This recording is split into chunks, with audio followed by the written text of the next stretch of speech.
Galapagos by Kurt Vonnegut, Part 7, Finale, Book 2, Chapters 8 through 14, read by Ron Gabaldon. 8. It was Santa Rosalia which Mary Hepburn saw. The captain would of course steer for it at once, hoping to find it inhabited by people, or at least populated by animals he and the others could cook and eat. What remained in question was whether I would be along to see what happened next. The price I would have to pay for satisfying my curiosity about the destinies of the people on the ship was unambiguous. To continue to haunt the earth without a chance of parole for 1,000,000 years. The decision was made for me by Mary Hepburn, by Mrs. Fleming, whose joy in the crow's nest held my attention so long that when I looked back at the tunnel was gone. I have now completed that sentence of 1,000 millennia. I have paid in full my debt to society, or whatever. I can expect to see the blue tunnel again at any time. I will, of course, skip into its mouth most gladly. Nothing ever happens around here anymore that I haven't seen or heard so many times before. Nobody surely is going to write Beethoven's Ninth Symphony, or tell a lie, or start a third world war. Mother was right. Even in the darkest times, there really was still hope for humankind. On the afternoon of Monday, December 1st, 1986, Captain Adolf von Kleist, whose ship was without a utile anchor, intentionally ran the Bahia de Darwin aground on a lava shoal, which was close to shore. He believed that she could drag herself free, as she had done in Guayaquil, when it was time to sail again. When did he plan to sail again? As soon as the larders were stocked with eggs and boobies and iguanas and penguins and cormorants and crabs and anything else that was edible and easy to catch. When he had a food supply to match his stores of fuel and water, he could return at leisure to the mainland and seek a peaceful port which would take them in. He would rediscover the South American continent. He switched off his faithful engines. That would be the end of their faithfulness. For reasons he was never able to determine, they would never start again. This meant that the stoves and ovens and refrigerators would soon be out of business too, as soon as the batteries ran down. There were still 10 meters of stern line, of white nylon umbilical cord, coiled by a cleat on the main deck. The captain tied knots in this, and then he and Mary climbed down it to the shoal and waded ashore to gather eggs and kill lower animals who had no fear of them.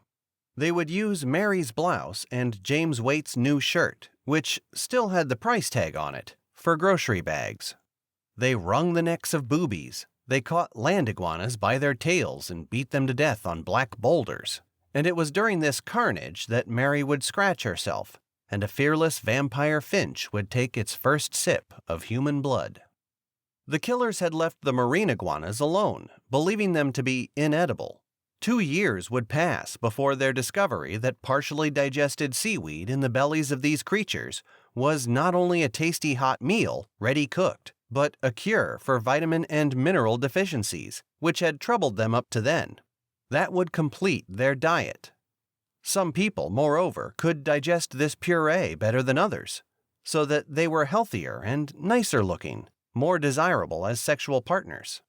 So the law of natural selection went to work with the result, 1,000,000 years later, that human beings can now digest seaweed for themselves without the intervention of marine iguanas, which they leave alone. That is such a much nicer arrangement for everyone. People still kill fish, though, and in times of fish shortages, they will still eat boobies, who still aren't afraid of them. I could stay here another 1,000,000 years, and that still wouldn't be time enough, I'm sure, for the boobies to realize that people are dangerous. Yes, and as I've already said, they still dance and dance at mating time.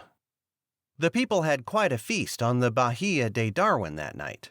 They ate on the sun deck, and the deck itself was the serving platter, and the captain was the chef. There were roasted land iguanas stuffed with crab meat and minced finches. There were roasted boobies stuffed with their own eggs and basted with melted penguin fat. It was perfectly delicious. Everybody was happy again. And at first light the next morning, the captain and Mary went ashore again and took the Cancabono girls along. The girls could finally understand something which was going on. They all killed and hauled corpses until the ship's freezer contained, in addition to James' weight, enough birds and iguanas and eggs to last for a month, if necessary. Now they had not only plenty of fuel and water, but no end of food, and good food too as well. Next, the captain would start the engines. He would head the ship due east at maximum velocity. There was no way he could miss South America or Central America or North America, the captain told Mary, his sense of humor returning, "Unless we are unlucky enough to pass through the Panama Canal. But if we do go through the canal, I can virtually guarantee you that we will be in Europe or Africa by and by." So he laughed, and she laughed. Everything was going to be all right after all. But then the engines wouldn't start. 9. By the time the Bahia de Darwin slid beneath the dead calm ocean, which was in September of 1996, everybody but the captain was calling her by a nickname given to her by Mary, which was the Walloping Window Blind. This disparaging title was taken from a song Mary learned from Mandarax, which went like this. A capital ship for an ocean trip was the Walloping Window Blind. No gale that blew dismayed her crew or troubled the captain's mind. The man at the wheel was taught to feel contempt for the wildest blow, and it often appeared when the weather had cleared that he'd been in his bunk below. Charles Carroll, 1842 to 1920. Hisako Hiraguchi and her furry daughter Akiko and Selina McIntosh all called her the Walloping Window Blind, and so did the Cancabono women, who loved the sound of the words without understanding them. And when the Cancabono women bore children, which they had not done yet, they would teach their young that they themselves had come from the mainland on a magic ship, since vanished, called the Walloping Window Blind. Akiko, who was fluent in Cancabono as well as English and Japanese, and who was the only non-Cancabono who could converse with the Cancabonos, would never find a satisfactory way to translate this into Cancabono, the Walloping Window Blind.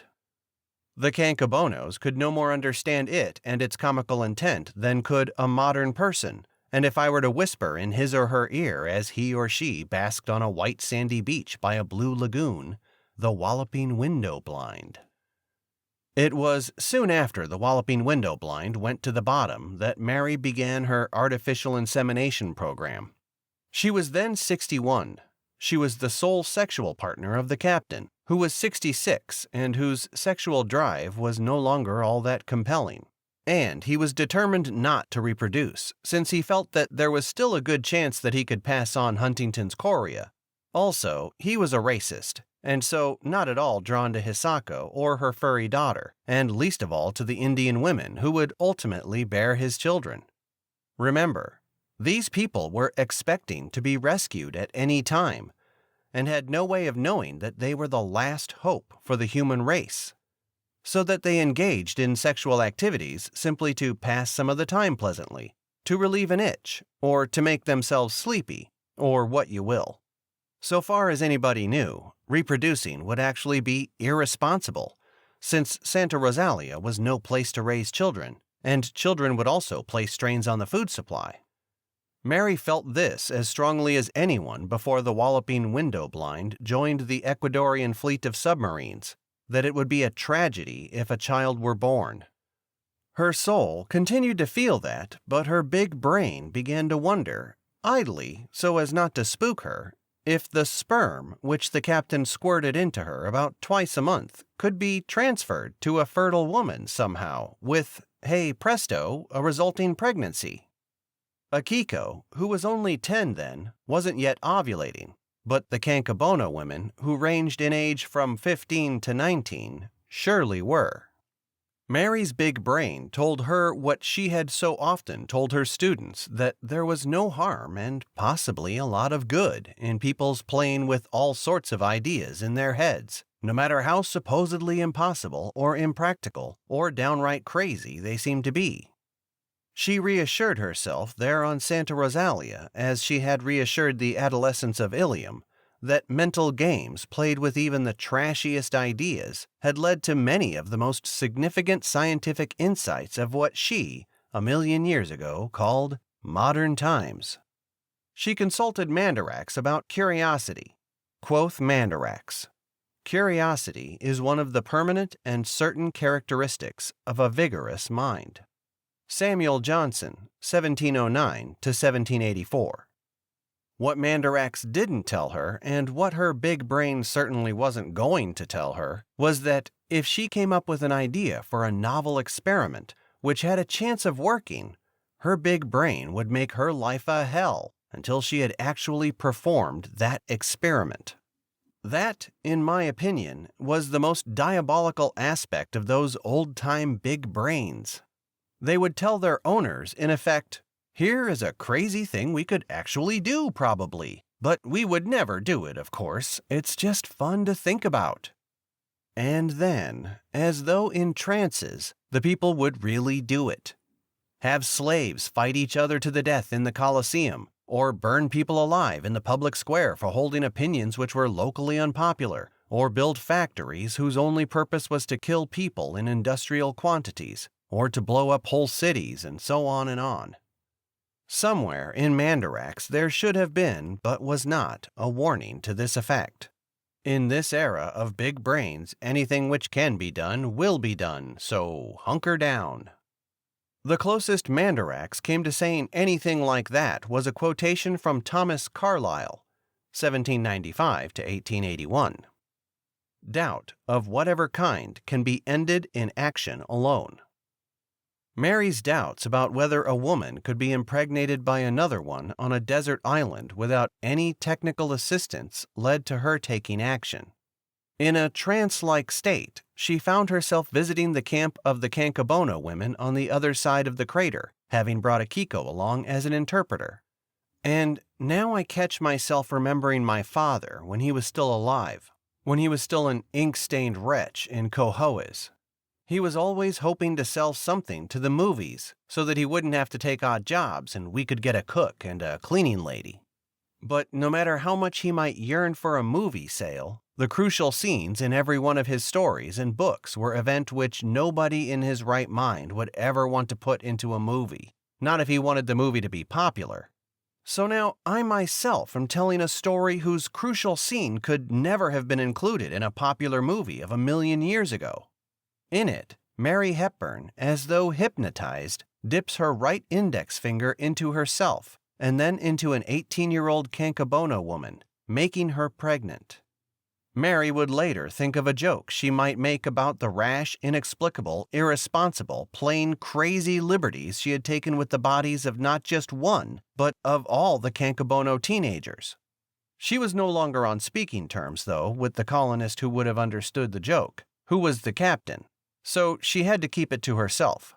The joke, if articulated, would have gone like this. "If only I had thought of doing this when I was still teaching at Ilium High School, I would be in a cozy New York State prison for women instead of on godforsaken Santa Rosalia now." 10. When the ship went down, it took the bones of James Waite with it, all mixed up on the floor of the meat locker, with the bones of reptiles and birds of a sort which are still around today. Only bones like Waite's are unclothed with flesh today.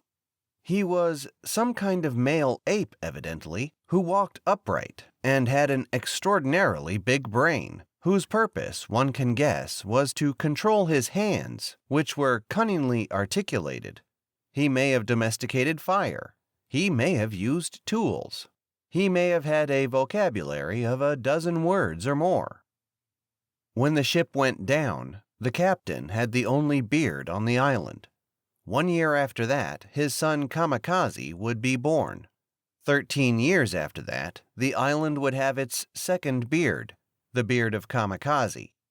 Quoth Mandarax, "There was an old man with a beard, who said, 'It is just as I feared. 2 owls and a hen, 4 larks and a wren, have all built their nests in my beard.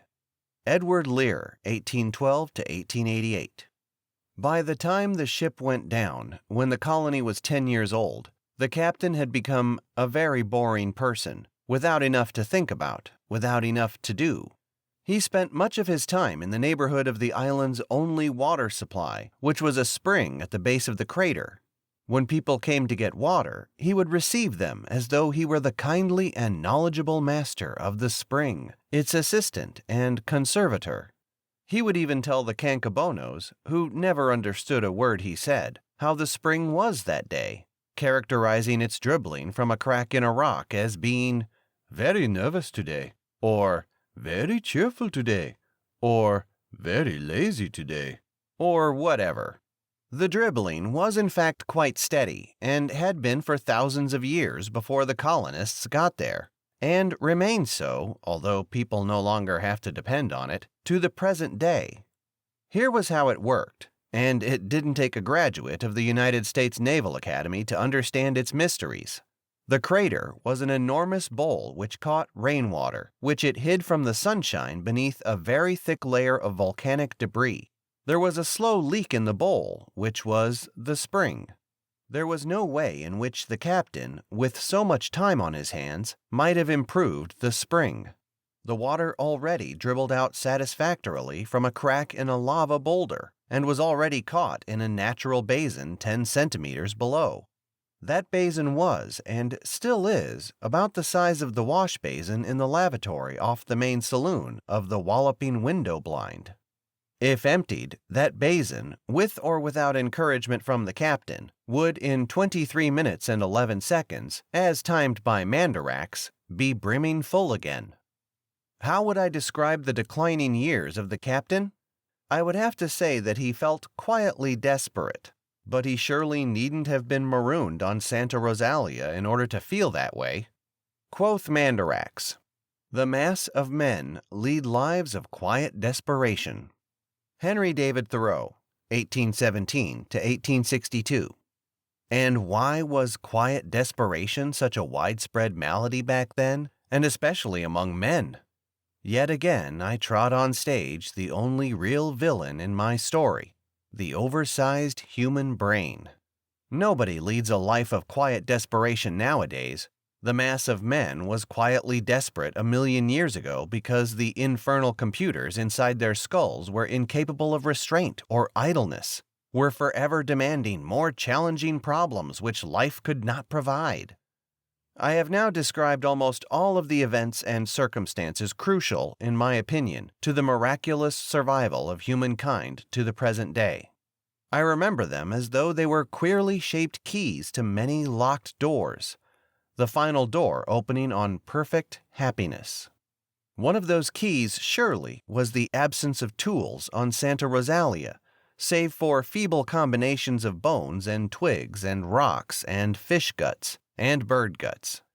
If the captain had had any decent tools, crowbars and picks and shovels and so on, he surely would have found a way, in the name of science and progress, to clog the spring, or to cause it to vomit the entire contents of the crater in only a week or two. As for the balance the colonists established between themselves and their food supply, I have to say that too was based on luck rather than intelligence. Nature chose to be generous, so there was enough to eat. The birds on the other islands were having good years, and so sent emigrants from overpopulated rookeries to Santa Rosalia to take over the nests of those eaten by the people. There was no such replacement scheme for the marine iguanas, who were not long-distance swimmers, but the repulsiveness of those scrofulous reptiles and the contents of their intestines inspired people to use them for nourishment only during dire shortages of almost any other sort of food. The most satisfactory food, everybody agreed, was an egg cooked for hours on a nice flat rock in the sunshine. There was no fire on Santa Rosalia. After that came a fish stolen from a bird. After that came a bird itself. After that came the green pulp from inside a marine iguana. Nature, in fact, was so bountiful that there was a reserve supply of food, of which the colonists were aware, but to which they never had to turn. There were seals and sea lions of all ages, none of them suspicious or ferocious, save for the males at mating time. Everywhere, making goo-goo eyes at passing human beings. They were edible as hell. It just might have been fatal that the colonists killed off all the land iguanas almost immediately, but it turned out not to have been a disaster. It could have mattered a lot. It just happened that it didn't matter much at all. There have never been great land tortoises on Santa Rosalia, or the colonists probably would have exterminated them as well. But that wouldn't have mattered either. Meanwhile, in other parts of the world, particularly in Africa, people were dying by the millions because they were unlucky. It hadn't rained for years and years. It used to rain a lot there, but now it looked as though it might never rain again. At least the Africans had stopped reproducing. That much was good. That was some help. That meant that there was that much more of nothing to be spread around. The captain did not realize that any of the Kankabono women were pregnant until a month before the first one of them gave birth.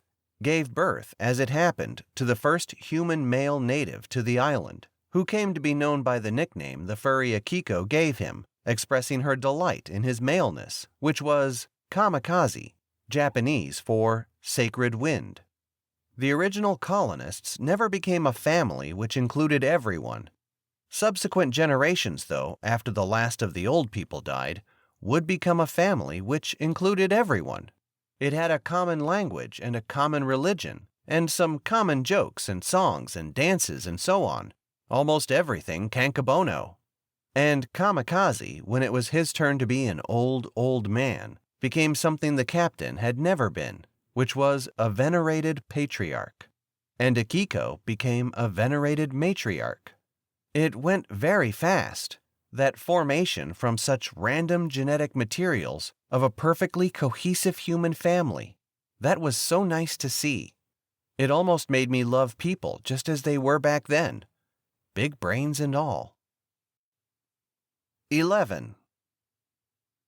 The captain found out that a Kankabono woman was pregnant only very late in the game because nobody was about to tell him, certainly, but also because the Kankabono women hated him so much, mainly on racist grounds, that he hardly ever saw one.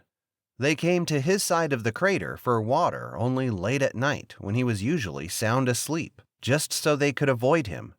They would go on hating him that much right up to the end of his life, even though he was the father of all the children they loved so much.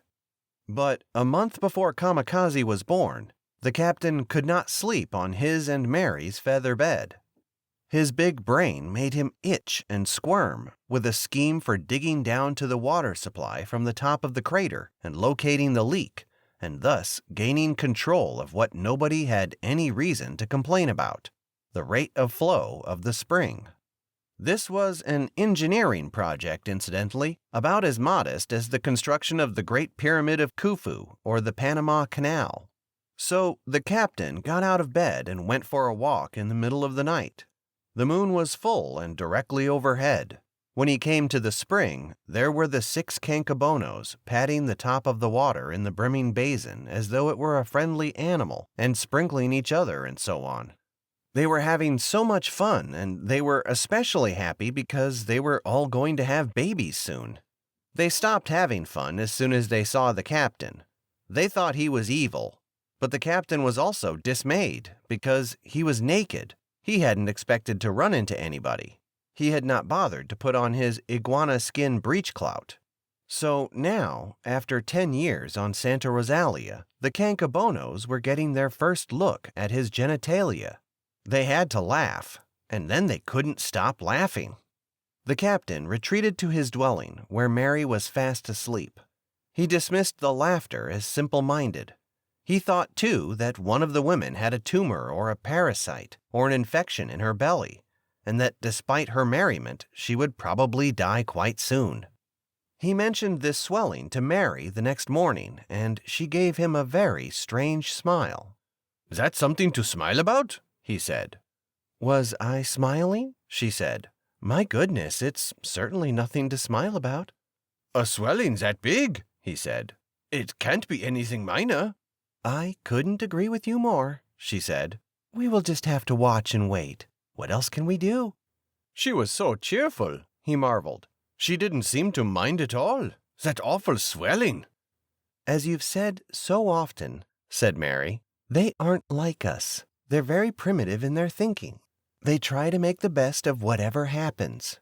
They figure they can't do much of anything about anything anyway, so they take life as it comes. She had Mandarax there in bed with her.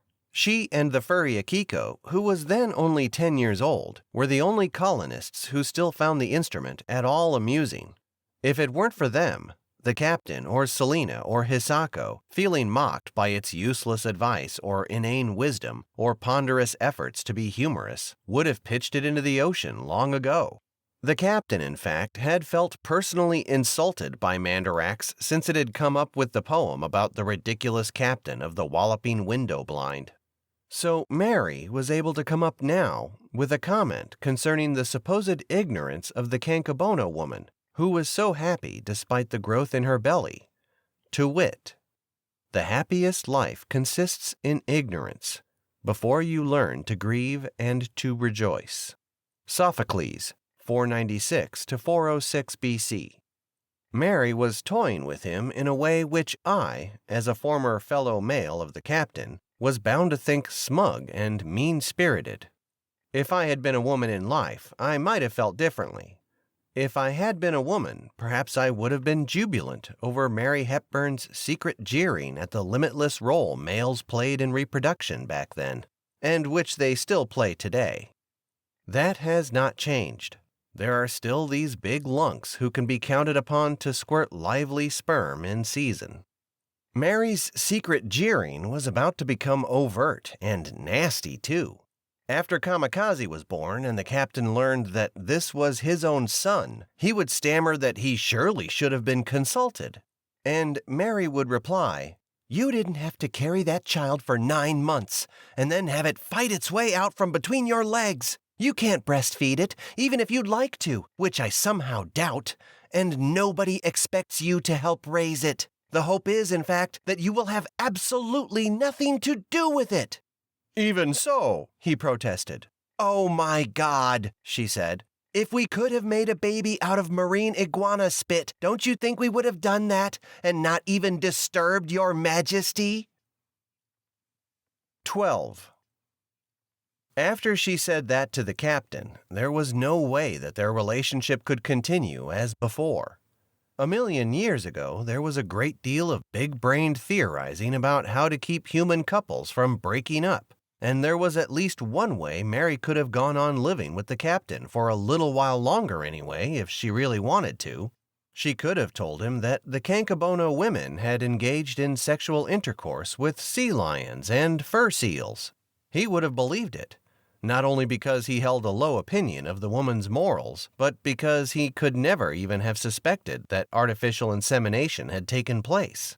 He would not have considered it possible, although the procedure, in fact, turned out to be child's play, as easy as pie. Quoth Mandarax, "Something there is that doesn't love a wall." Robert Frost, 1874 to 1963. To which I add, yes, but something there is which adores a mucous membrane. Leon Trotsky Trout, 1946 to 1,001,986.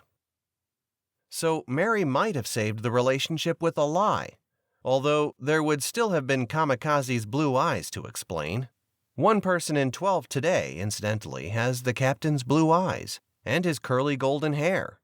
Sometimes I will joke with such a specimen, saying, "Guten Morgen, Herr von Kleist," or "Wie geht's es Ihnen, Fräulein von Kleist?"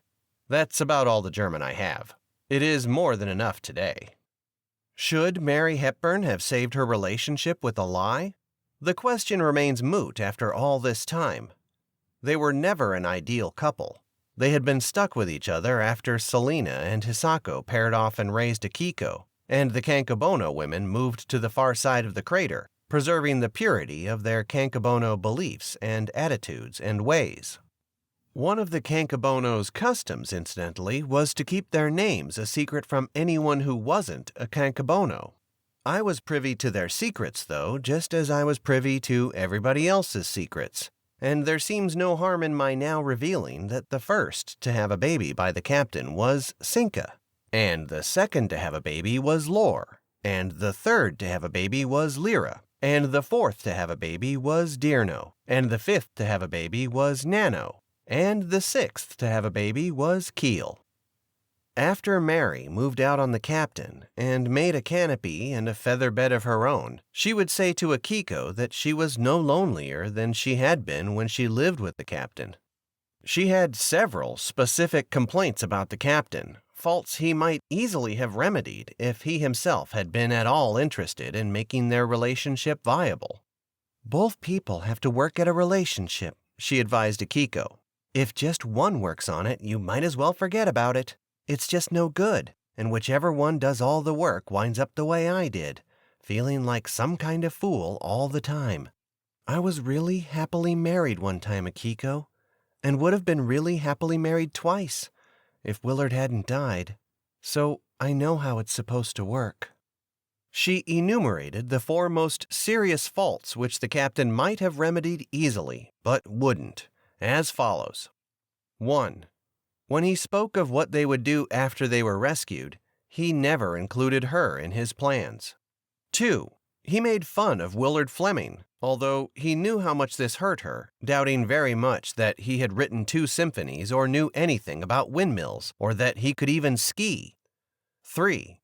He complained constantly about the beeping sounds Mandarax made when she pressed the different buttons, although they could hardly be heard, and although he knew how rewarding it was for her to improve her mind, to memorize famous quotations and to learn new languages and so on. 4. He would rather choke to death than ever say, "I love you." "And those are just the 4 big ones," she said. So there was a great deal of pent-up resentment coming out when Mary spoke to the captain as she did about marine iguana spit. I can't see that the breakup was tragic since there were no dependent children involved, and neither party found living alone absolutely unendurable.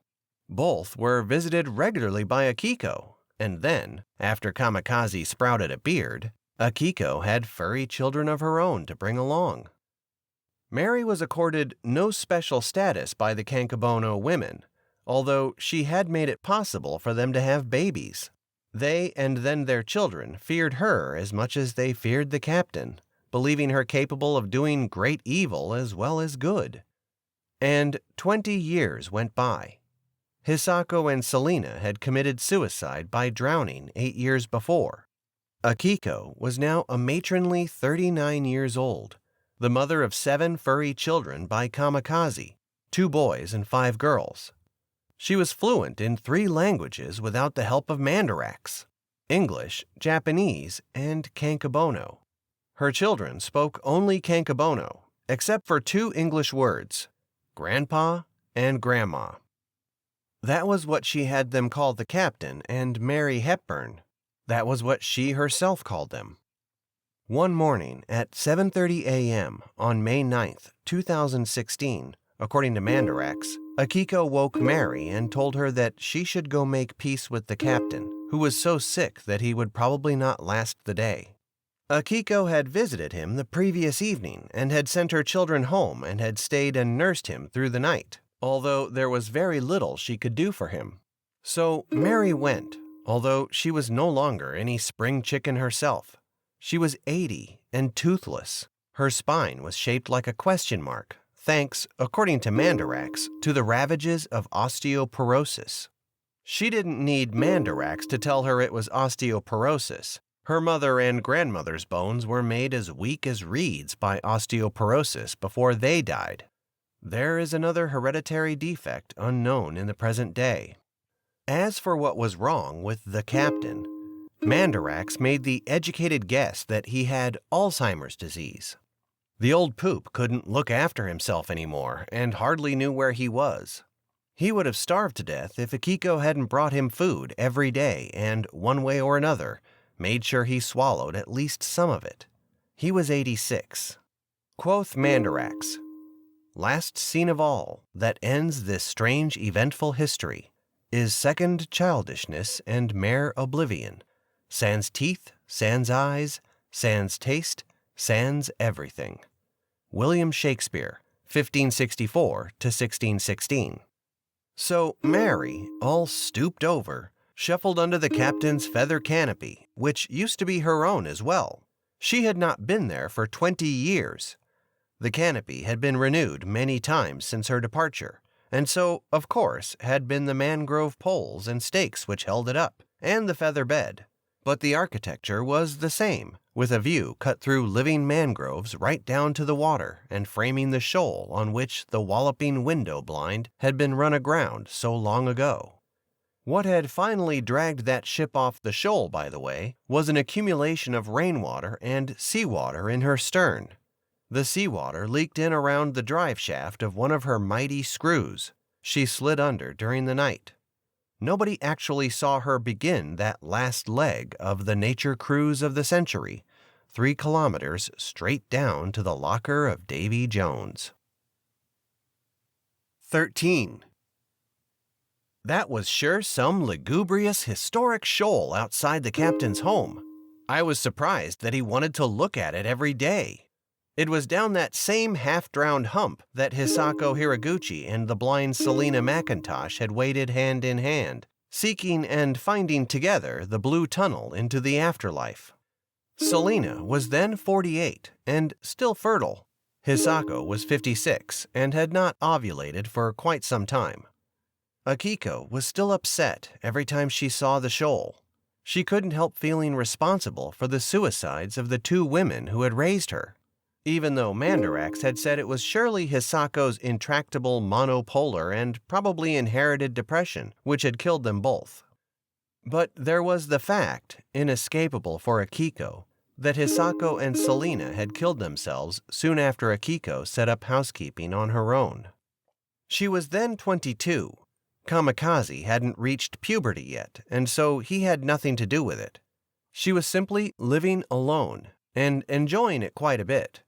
She was well past the age when most people flew the nest, and I was all for her doing it.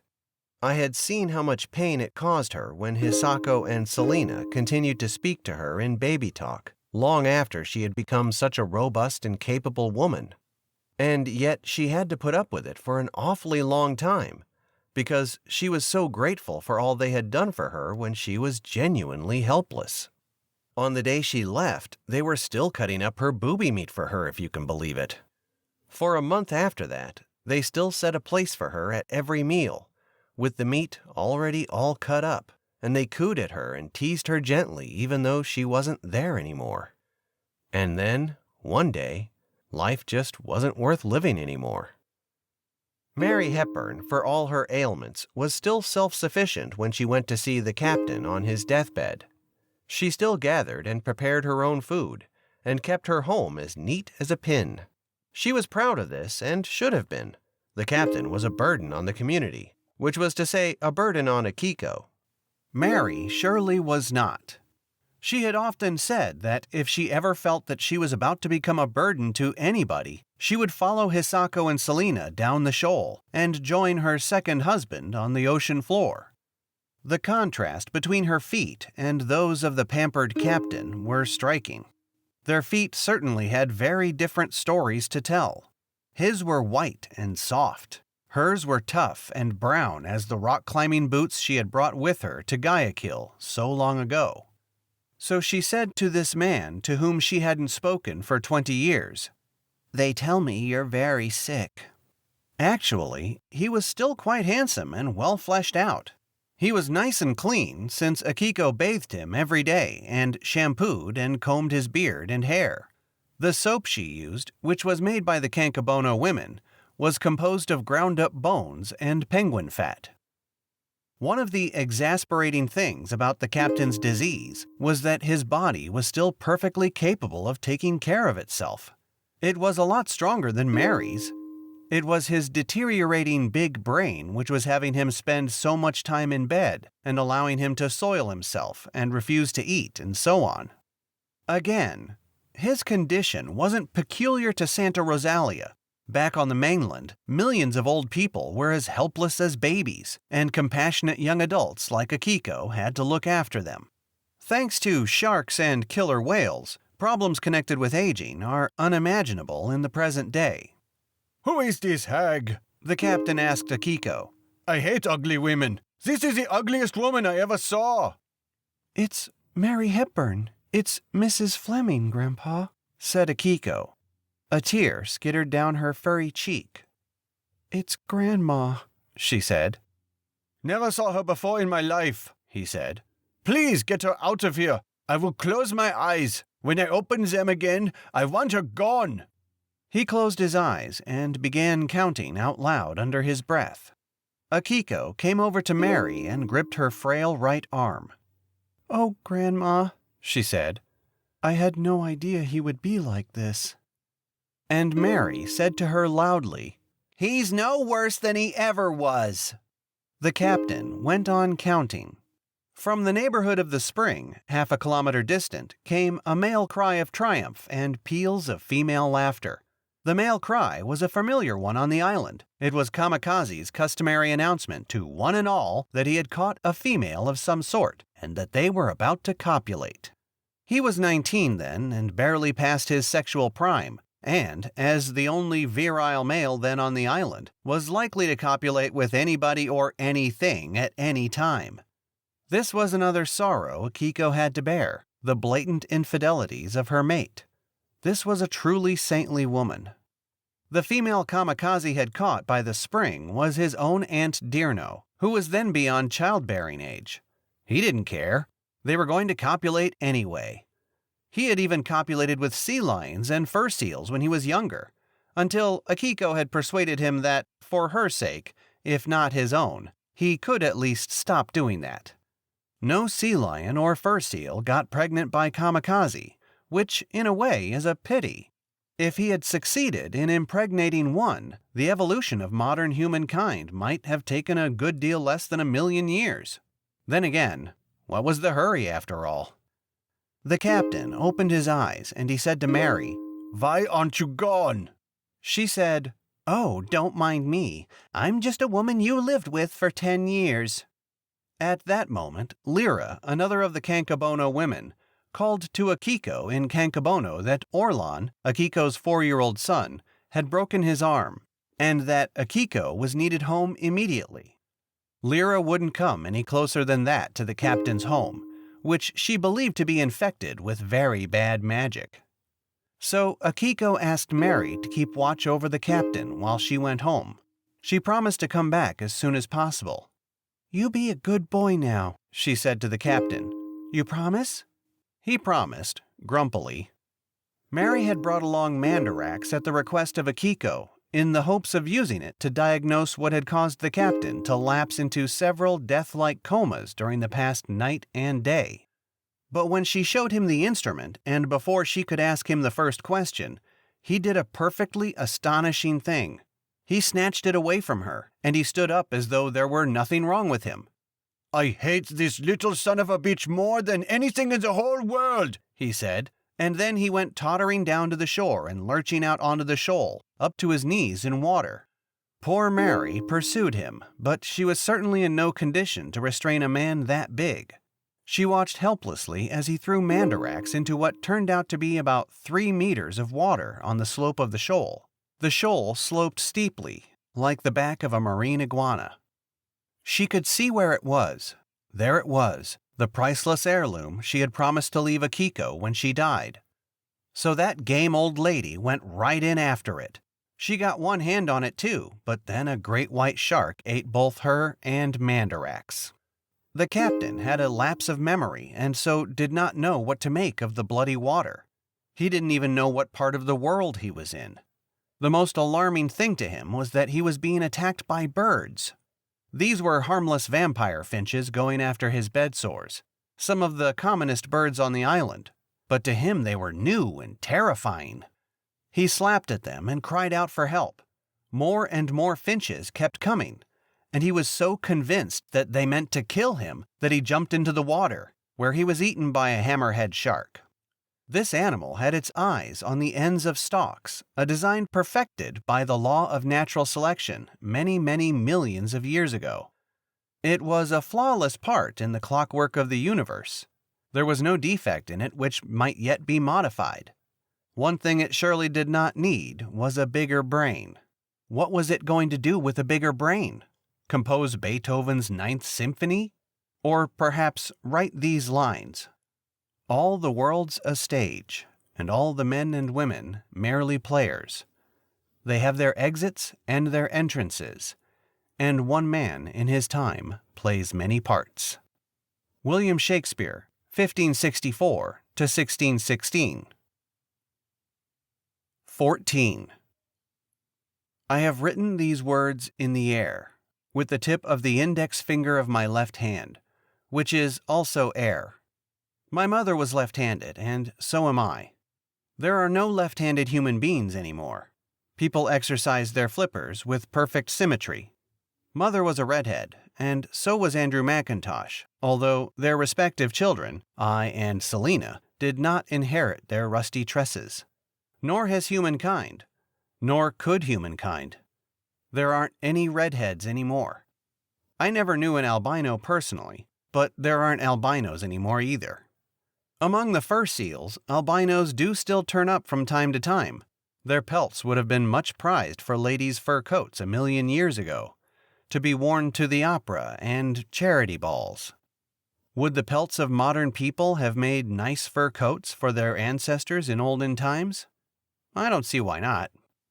Does it trouble me to write so insubstantially, with air on air? Well, my words will be as enduring as anything my father wrote, or Shakespeare wrote, or Beethoven wrote, or Darwin wrote. It turns out that they all wrote with air on air. And now I pluck this thought of Darwin's from the balmy atmosphere. Progress has been much more general than retrogression. 'Tis true, 'tis true. When my tale began, it appeared that the earthling part of the clockwork of the universe was in terrible danger, since many of its parts, which is to say people, no longer fit in anywhere, and were damaging all the parts around them as well as themselves. I would have said back then that the damage was beyond repair. Not so. Thanks to certain modifications in the design of human beings, I see no reason why the earthling part of the clockwork can't go on ticking forever the way it is ticking now. If some sort of supernatural beings or flying saucer people, those darlings of my father, brought humanity into harmony with itself and the rest of nature, I did not catch them doing it. I am prepared to swear under oath that the law of natural selection did the repair job without outside assistance of any kind. It was the best fisher folk who survived in the greatest numbers in the watery environment of the Galapagos archipelago. Those with hands and feet most like flippers were the best swimmers. Prognathous jaws were better at catching and holding fish than hands could ever be.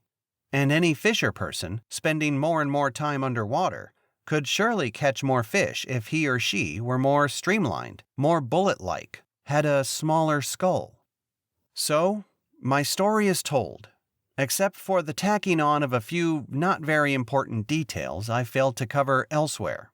I tack them on in no particular order since I now must write in haste.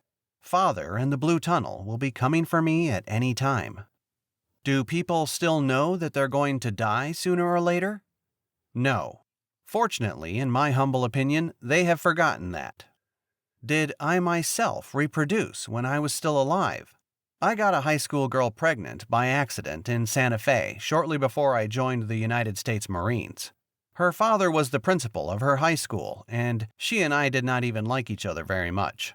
We were just fooling around, as young people were bound to do. She had an abortion, for which her father paid. We never even found out if it would have been a daughter or a son. That certainly taught me a lesson. After that, I always made sure that I or my partner was employing a birth control device. I never married. And I have to laugh now, thinking of what a loss of dignity and beauty it would be if a modern person were, before making love, to equip himself or herself with a typical birth control device of 1,000,000 years ago. Imagine, moreover, they're having to do that with flippers instead of hands. Have natural rafts of vegetable matter from anywhere arrived here in my time, with or without passengers? No. Have mainland species of any sort reached these islands since the Bahia de Darwin was run aground? No. Then again, I've only been here for 1,000,000 years. No time at all, really. How did I get from Vietnam to Sweden? After I shot the old woman who had killed my best friend and worst enemy with a hand grenade, and what was left of our platoon burned her village to the ground, I was hospitalized for what was called nervous exhaustion. I was given tender, loving care. I was also visited by officers who impressed on me how important it was that I not tell anyone what had happened in the village. Only then did I learn that our platoon had killed 59 villagers of all ages. Somebody had counted them afterwards. While on a pass from the hospital, I contracted syphilis from a Saigon prostitute while drunk and also high on marijuana. But the first lesion of that disease, another one unknown in the present day, did not appear until I reached Bangkok, Thailand, where I was sent with many others for so-called rest and recreation. This was a euphemism understood by one and all to mean more whores and drugs and alcohol. Prostitution was then a major earner of foreign currency in Thailand, second only to rice. After that came rubber. After that came teak. After that came tin. I did not want the Marine Corps to know that I had syphilis. If they found out about it, they would dock my pay during the time I was under treatment. The treatment period, moreover, would be tacked on to the year I was supposed to serve in Vietnam. So I sought the services of a private physician in Bangkok. A fellow Marine there recommended a young Swedish doctor who treated cases like mine, who was doing research at the University of Medical Sciences there. During my first visit, he questioned me about the war. I found myself telling him about what our platoon had done to the village and villagers. He wanted to know what I had felt, and I replied that the most terrible part of the experience to me was that I hadn't felt much of anything. "Did you cry afterwards or have trouble sleeping?" he said. "No, sir," I said. In fact, I was hospitalized because all I wanted to do was sleep. I hadn't come close to crying. Whatever else I wasn't a weeping Willie, a bleeding heart. And I wasn't much for crying even before the Marine Corps made a man out of me.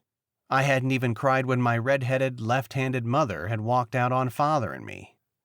But then that Swede found something to say which made me cry like a baby. At last. At last. He was as surprised as I was when I cried and cried. Here is what he said. "I notice your name is Trout. Is there any chance that you are related to the wonderful science fiction writer Kilgore Trout?" This doctor was the only person I ever met outside of Cohoes, New York, who had heard of my father. I had to come all the way to Bangkok, Thailand, to learn that, in the eyes of one person anyway, my desperately scribbling father had not lived in vain. The doctor made me cry so much that I had to be sedated. When I woke up on a cot in his office an hour later, he was watching me. We were all alone. "Feel better now?" he said. "No," I said. "Or maybe. It's hard to tell." "I've been thinking about your case while you slept," he said. "There is one very strong medicine I could prescribe, but I leave it up to you whether or not you want to try it. You should be fully aware of its side effects." I thought he was talking about how resistant syphilis organisms had become to antibiotics, thanks to the law of natural selection. My big brain was wrong again. He said he had friends who could arrange to get me from Bangkok to Sweden if I wanted to seek political asylum there. "But I can't speak Swedish," I said. "You'll learn," he said. "You'll learn, you'll learn."